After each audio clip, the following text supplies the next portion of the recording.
Hello mga ka-amazing! So for today, another video and another vlog. And this time, pupunta tayo sa mga hotel dito sa Macau. Samahan niyo ako guys. So isa sa famous attraction dito sa Macau is yung mga hotel nila kasi iba-iba talaga yung build ng hotel nila compare sa mga hotel natin sa Philippines. So mas dito, ang mga hotel nila sobrang tataas at sobrang pabonggahan, especially sa mga ilaw. Grabe, hindi sila dito nagtitipid sa kuryente.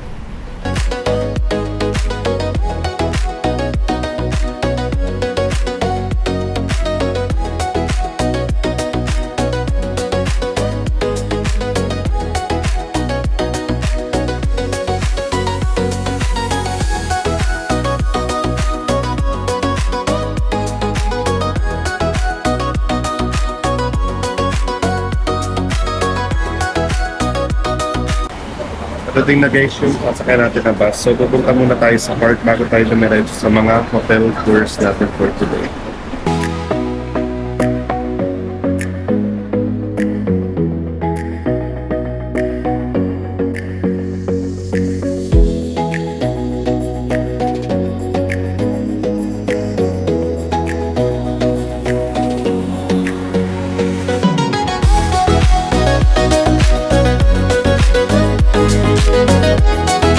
Nandito na tayo ka-amazing sa All Taipa.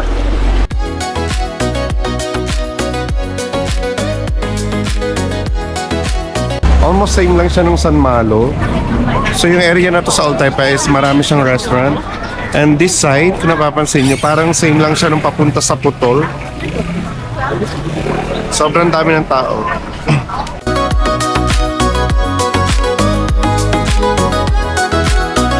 So sa area na to guys, wait, ang daming tao. So sa area na to guys, kapag gusto niyo rin bumili ng mga pasalubong pag uuwi kayo ng Philippines or any country, so kapag bibili kayo ng mga pasalubong, dito lang kayo pumunta.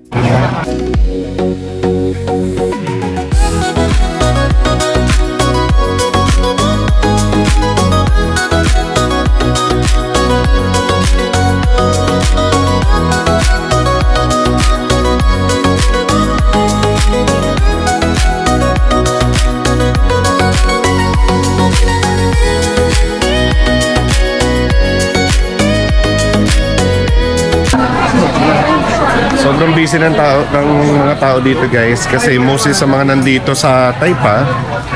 So ito yung kanilang bilihan ng mga pasalubong, pastries, mga cookies, berky, mga jerkies, yan. So pwede kayo makabili dito. So kung sa Macau side, meron silang papunta sa Ruins of St. Paul na mga bilihan. Dito naman sa All Taipa meron din kapag nasa Taipa area kayo. Mostly kasi sa mga naka-check-in sa hotel, especially malalaking hotel, is nasa Taipa side. Kaya mas marami rin dito mga bilihan ng mga souvenirs and pastries. Okay guys.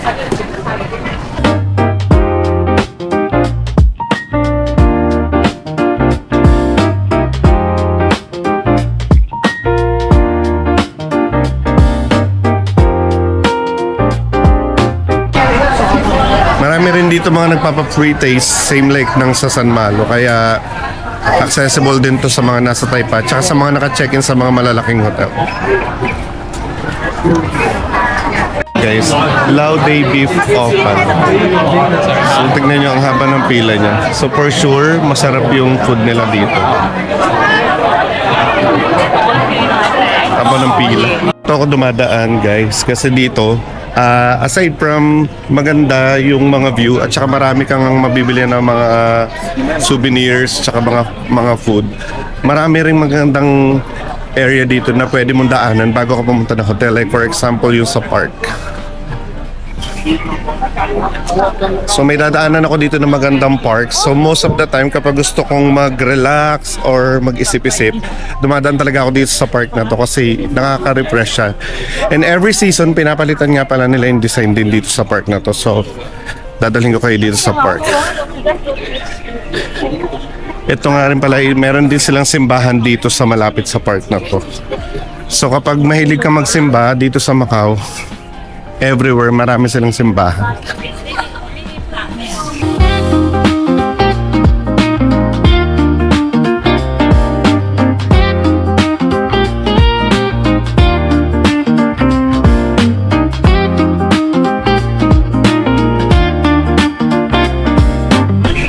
So hopefully may bago silang design ngayon sa park.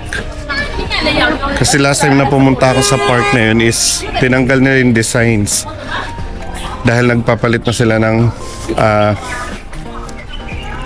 design for the new season. So hopefully today meron na silang bagong designs.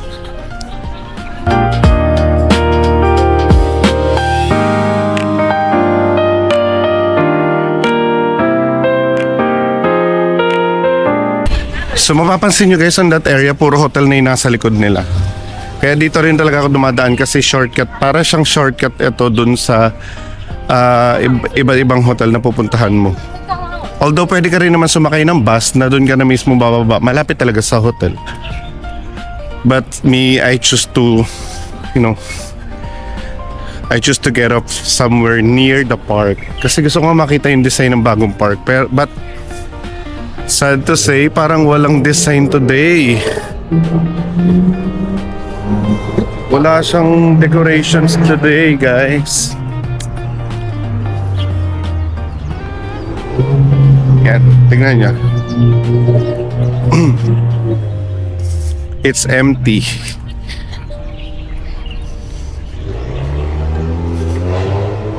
Yan. So wala siyang design for today. Lalagyan pa lang nila ng bagong designs. Totally empty.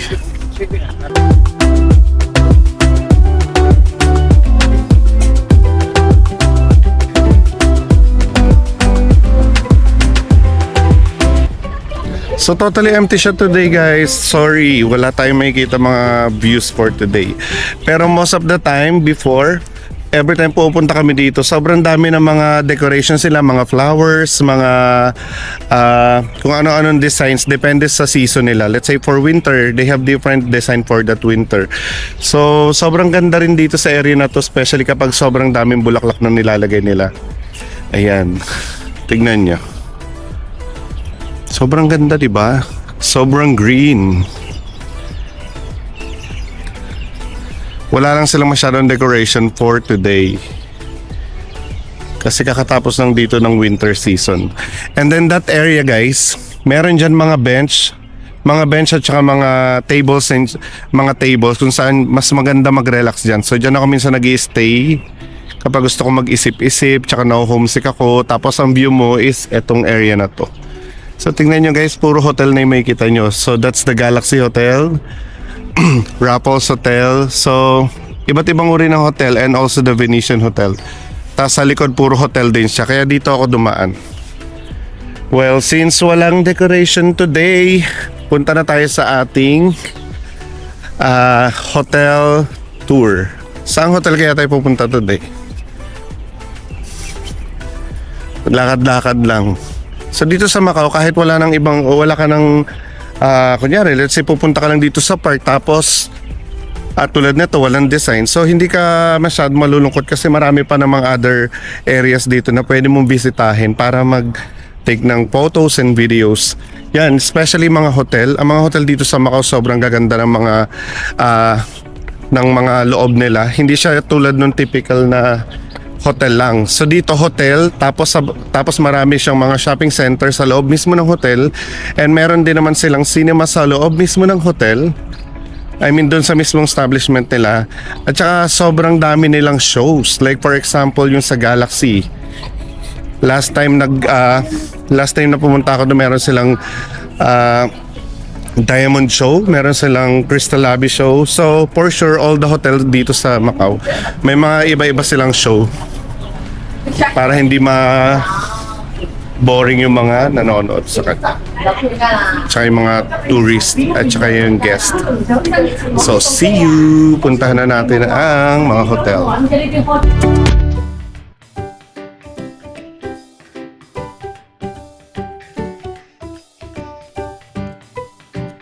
Tayo sa Venetian Hotel, guys. Kita nyo kahit dito sa Walkalator, ang ganda ng design ng roof niya. Nasa ibang bansa ka na talaga pag ganun.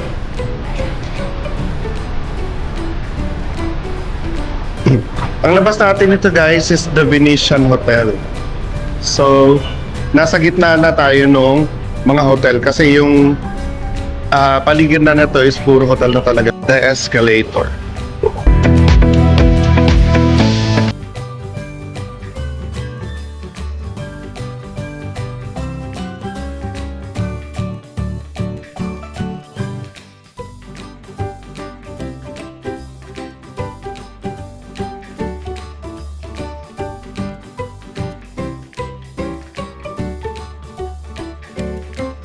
Look at the view.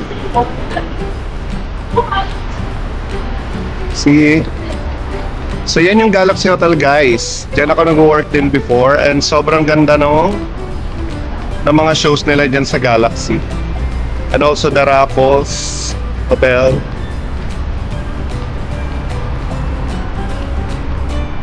Harap tayo na magandang kami.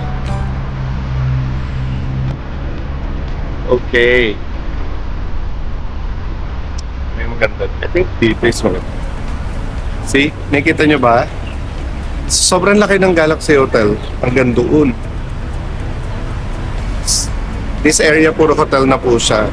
So kaya kung mapapansin nyo yung dinaanan natin kanina is marami siyang mga souvenir areas tsaka mga bilihan ng mga pasalubong. Dahil dito sa area na to, puro mga hotel talaga siya. So kapag yung mga guests is tinatamad pumunta dun sa Macau side, kahit dito lang sila sa may Old Taipa is makakabili sila ng mga souvenirs.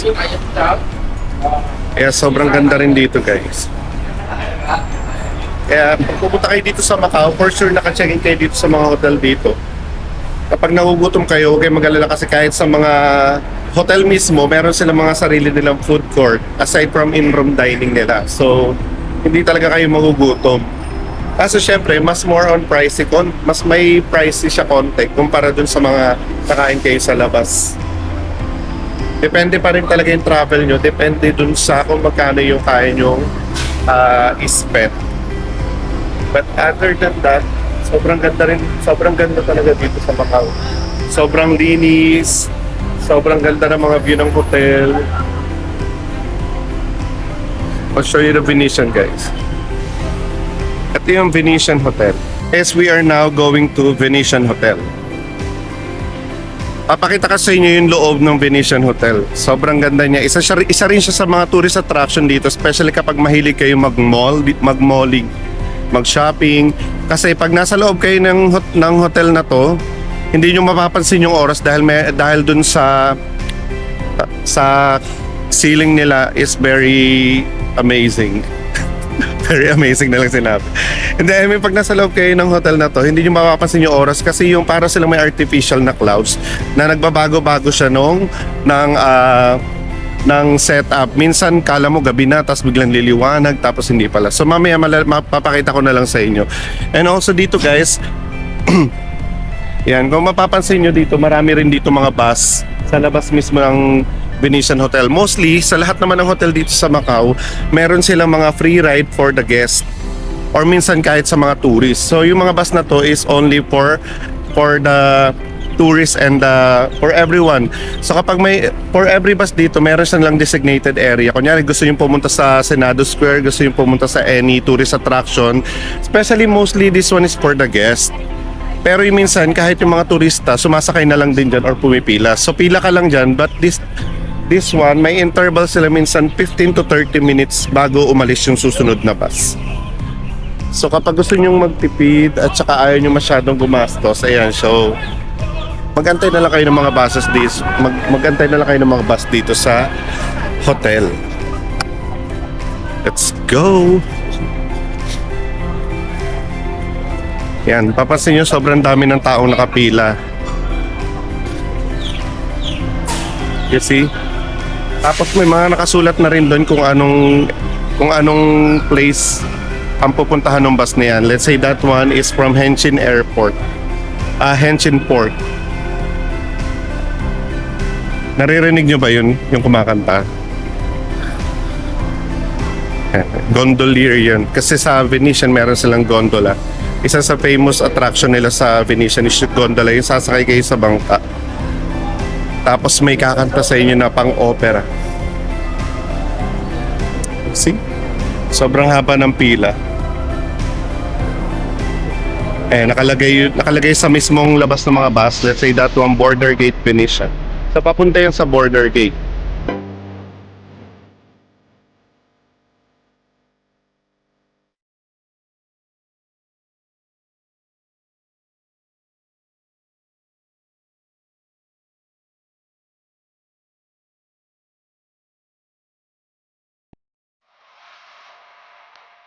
Ito na siya. This is the entrance. Their lobby. See? Nakita yung mga ceiling nila? Sobrang ganda.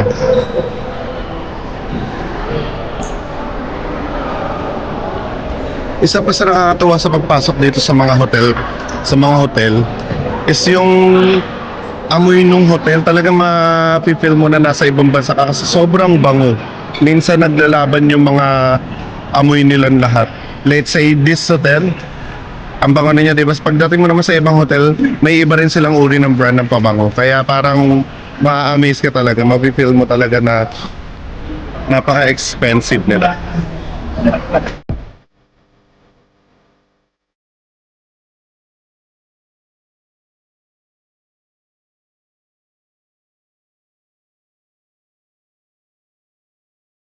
Tsaka pala guys, dito sa Venetian, mostly nag-held din sila ng mga concert dito. So last time before, na-experience namin si Katy Perry and Bruno Mars. They held concert in Venetian. So dito minsan ginaganap yung mga concert ng mga malalaking artist din. Kaya sobrang dami talaga ng magagawa mo rin dito sa Macau. Aside from kahit naglalakad-lakad ka lang for tour, so marami ka rin makikita mga magandang place. Meron din silang duty free America.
Ayan.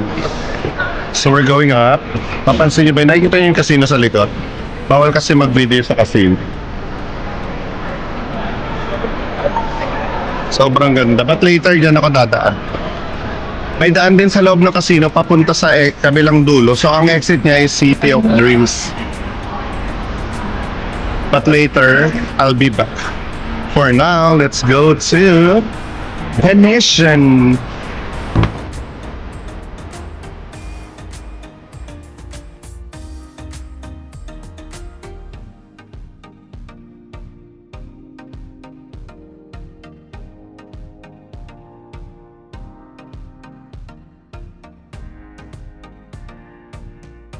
Shopping center talaga tong Venetian. Halos lahat naman ng hotel dito sa Macau is may shopping center sila. So for every hotel, meron silang mga ganyan.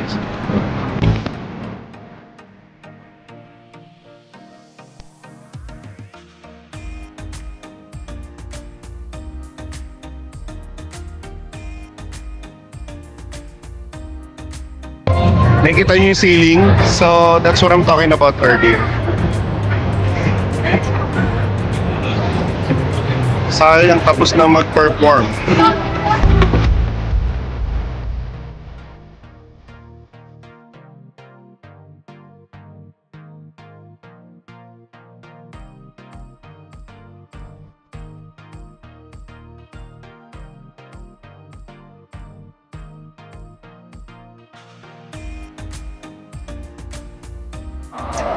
Sobrang ganda talaga dito sa Venetian. So, nung first time ko na pumunta dito, na-amaze talaga ako, especially dun sa clouds nila. Kita nyo ba guys? Yung clouds nila. I'll show you. Ayan yung clouds nila. Sobrang nakaka-amaze talaga yung clouds nila kasi yung clouds nila, hindi mo napapansin, nag-iiba-iba siya ng color. Minsan parang dim light na siya, minsan naman liliwanag na siya, kaya hindi mo talaga malalaman kung ano na talaga yung tamang oras kapag nandito ka sa Venetian. So I think ginawa nila yan para dun sa mga mahilig mag-shopping. Siyempre kapag shopping ka na shopping, hindi mo na alam kung ano yung oras na. Hanggang napapabili ka na napapabili na marami. So ang galing ng marketing strategy ng gumawa na to.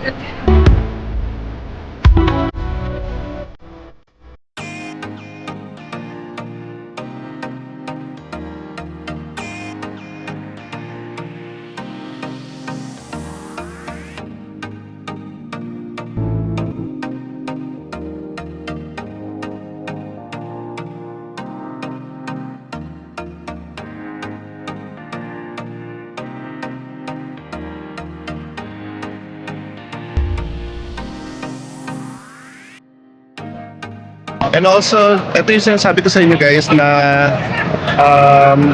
may gondola. Yung gondola.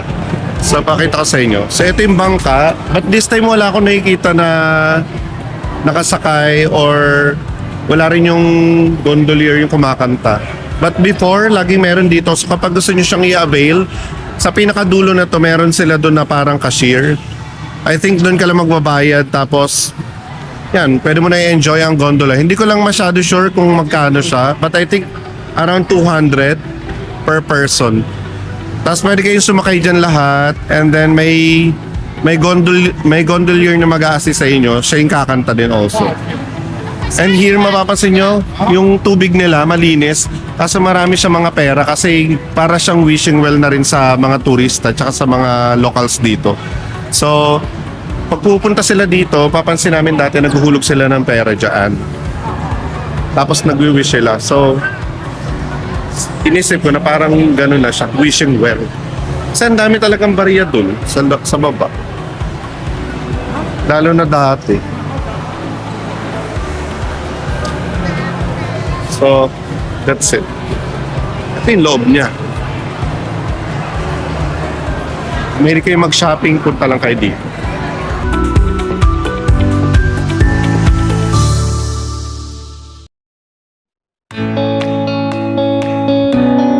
And tulad na sinabi ko kanina, for every hotel, meron din silang sarili nilang food court. So, kapag naugutom kayo, meron kayo ditong makakainan on this side.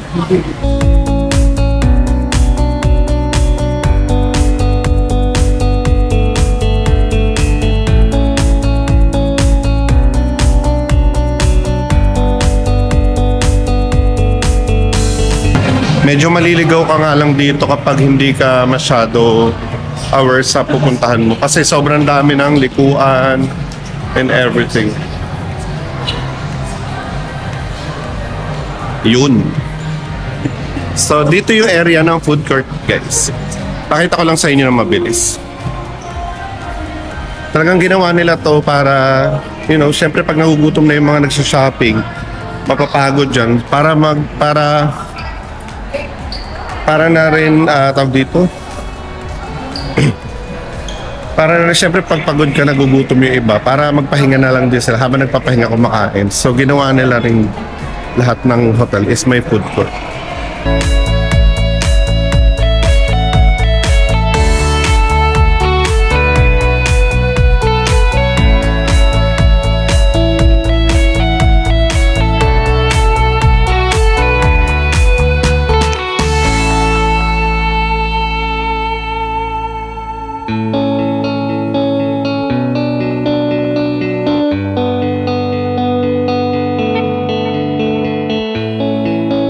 So they have different varieties of restaurants.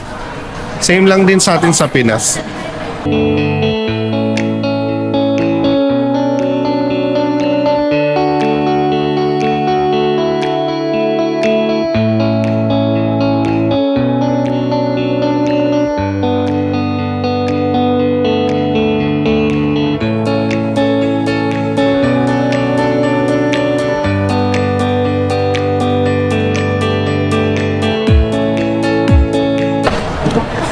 So, hindi na ako pupunta sa Mandadulo, guys. Dahil kakakain ko lang. So, hindi ako kakain for today. Pinakita ko lang sa inyo kung ano yung itsura dito ng kanilang food court. Mostly same lang naman ang nasa Philippines. Pag nag-shopping kayo, tapos nagutom kayo at gusto nyo magpahinga, punta lang kayo dito. Nagpapahinga na kayo, kumakain kayo. Nakapag-shopping pa kayo. So, parang all-in-one na talaga yung mga hotel dito sa Macau. Kaya pag nag-visit kayo at gusto nyo namang mahilig kayo mag-shopping, don't forget to go to Venetian.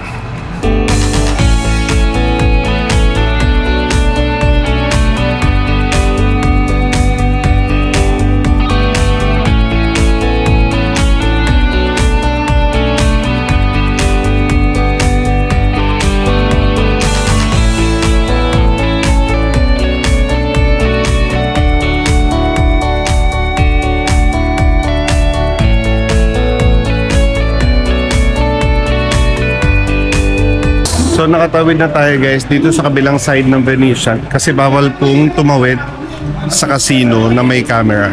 Kaya pinatay ko na lang. Pero look at the view. Nakita niyo ba yung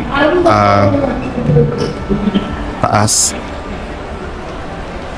Nakita niyo yan, yung view. Sobrang ganda. Yan. Isa rin tong area na to sa attraction dito sa Venetian.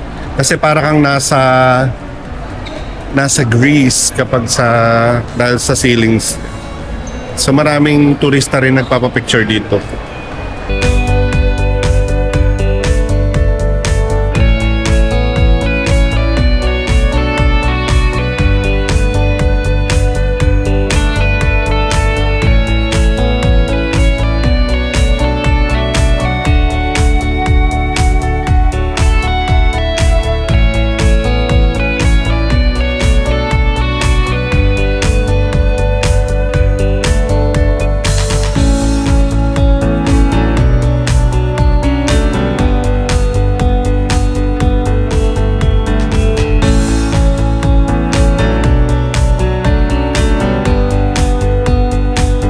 Sobrang ganda ng view niya. Andyan din yung mga hotel. COD, Hard Rock, St. Regis, Londoner, and other hotels. And this side, guys, napapansin nyo, ginagawa pala siya today. This one, andito yung famous escalator view ng sa Venetian. Yung nagte-trending sa TikTok. Kaso hindi ka makakapunta ngayon kasi ginagawa. Yan. So escalator dyan, tapos tinitake yung video doon. Yun yung background niya.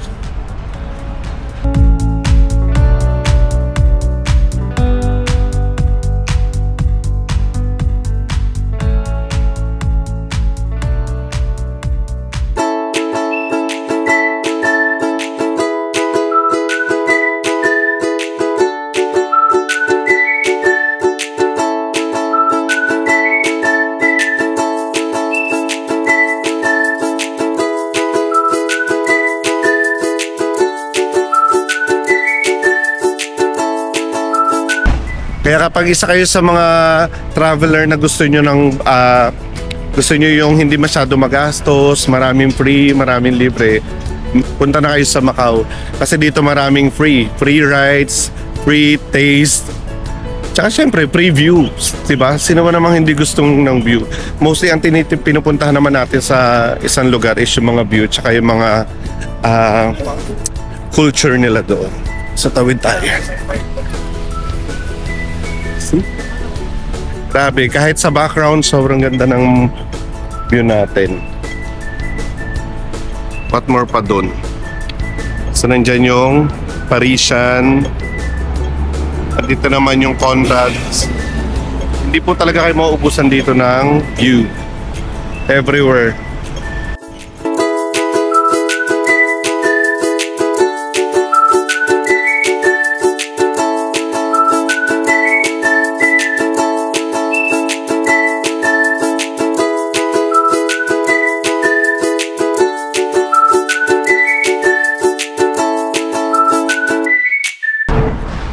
Tignan nyo naman yung view. Pag ganito kaganda yung view, dapat mabagal lang tayo maglakad para ma-absorb natin, ma-appreciate. That's the back view. Tapos tingnan nyo naman sa front view. Kita ko na yung Parisian. Pansinin nyo naman guys yung kalinisan ng Macau. Sobrang linis nila dito. Sana someday maging ganito rin sa atin sa Philippines.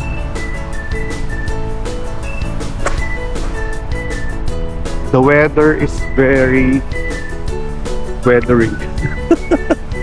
Weathery.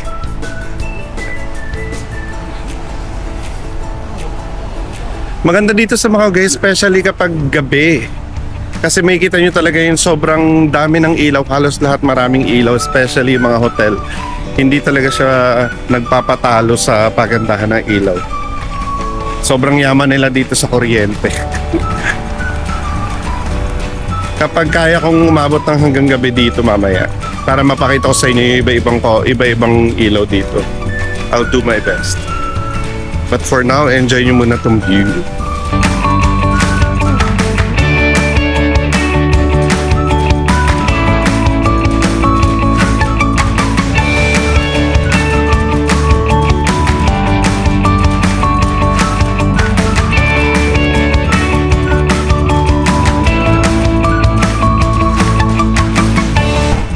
And ito na po yung bus stop. Isa pa yan sa maganda rito sa Macau. Pag sumakay kayo ng bus, madali lang. Hindi siya tulad dun sa Pinas na hindi masyado organized. Dito kasi organized. Especially kapag kung saan ka bababa. Unlike sa Pinas, di ba pag gusto mong bumaba anytime, pwede ka bumaba kahit saan. Dito hindi pwede. Meron siyang mga specific bus stop. Ikaw yung mag-a-adjust. So kung dun yung bus stop, dun talaga siya i-stop. And then, ikaw na maglakad kung saan ka pupunta. So yun yung isa sa magandang traits ng mga tao dito kasi talagang sumusunod sila sa mga rules. Dahil wala silang choice. Kundi sumunod sa rules. Look at that! Welcome to Paris. So kapag may plan kayo pumunta ng Paris tapos hindi nyo pa afford, punta na lang kayo sa Macau. Meron ditong Paris. And that is Parisian. Ang hirap niyo pala mag-vlog guys. Nakailang guys na ba yung sinabi ko?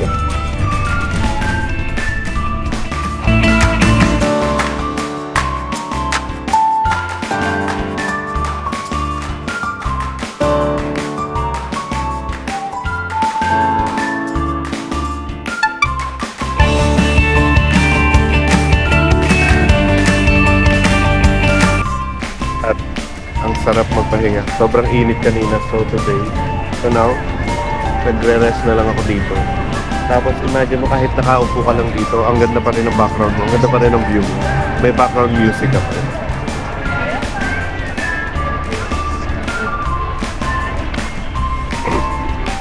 Kahit saan ka tumingin, ganda na ang hangin.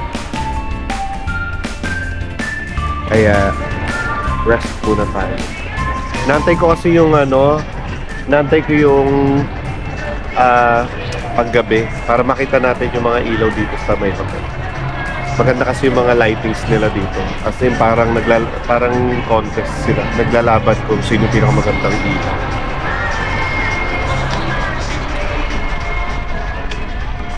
Papansin nyo sa likod ko, dami nagpipictures.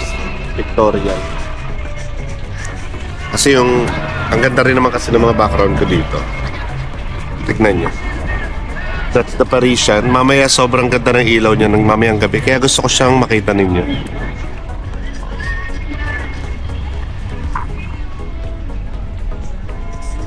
Londoner. Kaya perfect yung aking spot dito. So enjoy natin yung mga last few days natin dito sa Macau, sa ating Macau tour, and yan, sana magustuhan nyo yung mga videos ko.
Night walk in Macau.